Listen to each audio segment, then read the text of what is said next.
বন্ধুরা আজকে কোনো ব্লগ দিচ্ছি না, আজকে ঝিঙে আলু একটা নিরামিষ রেসিপি বানাবো, তো সেটাই ভাবলাম তোমাদের সাথে চলো শেয়ার করি।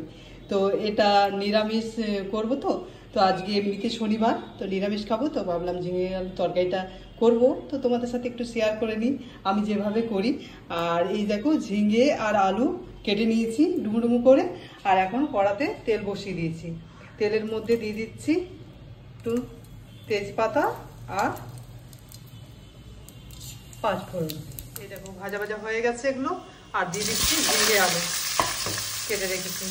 গরম ভাতের সাথে খেতে না এটা বেশ ভালো লাগে, মানে ঝিঙে আলু পোস্ত তো এমনিতে খাওয়া হয়, তো এই নিরামিষ তরকারিটা দেখবে তোমরা তো বানিয়ে থাকবে, যদি এইভাবে না বানিয়ে থাকো তো খেয়ে দেখবে বেশ ভালো লাগবে।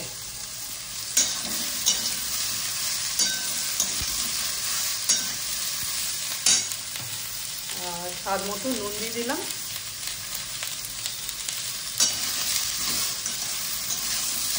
নুন দিয়ে এখন আমি ঢাকা দিয়ে দিচ্ছি।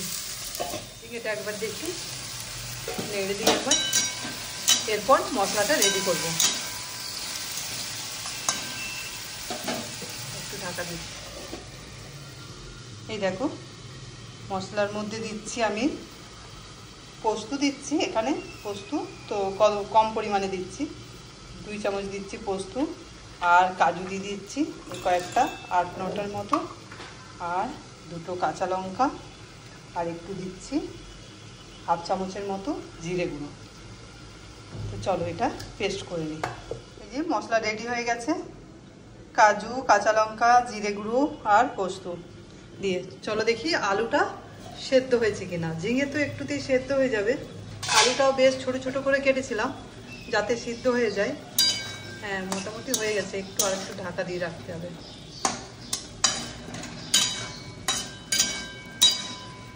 আজকে বানাচ্ছি এই ঝিঙে আলু নিরামিষ একটা তরকারি, আর এখানে বসিয়েছি লাউ দিয়ে ডাল সেদ্ধ হচ্ছে, লাউ ডাল হবে, মুগের ডাল।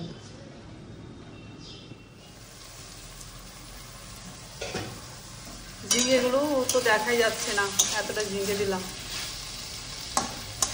খুব সুন্দর সেদ্ধ হয়ে গেছে, আর ঝিঙেটা একটু বেশি সেদ্ধ হয়ে গেছে, ছোটো ছোটো কাটা হয়ে গেছে।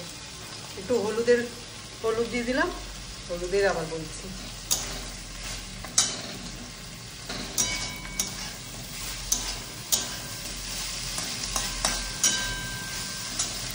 আর 2টো আবার কাঁচা লঙ্কা, 2টো বেটে দিয়েছি, আর 2টো কাঁচা লঙ্কা এরকম দিয়ে দিলাম।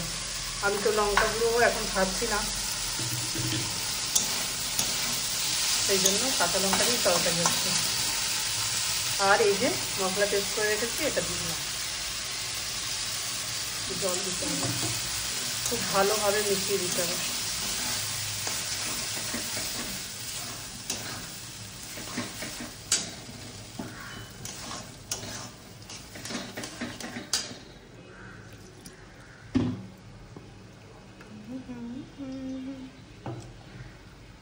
মশলা ধোয়া জল দিয়ে দিলাম, একটু পড়ে গেল।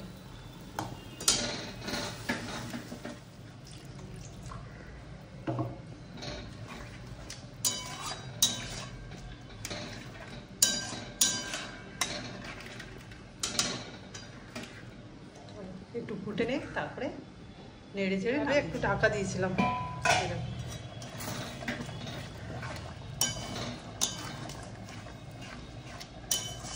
পোস্তর মতোই দেখতে হয়েছে, কিন্তু একটু টেস্ট আলাদা হবে।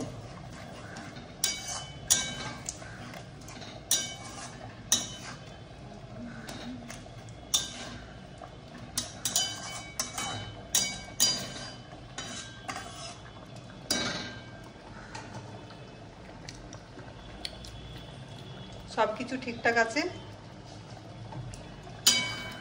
তো চলো এরপর নামিয়ে দিই।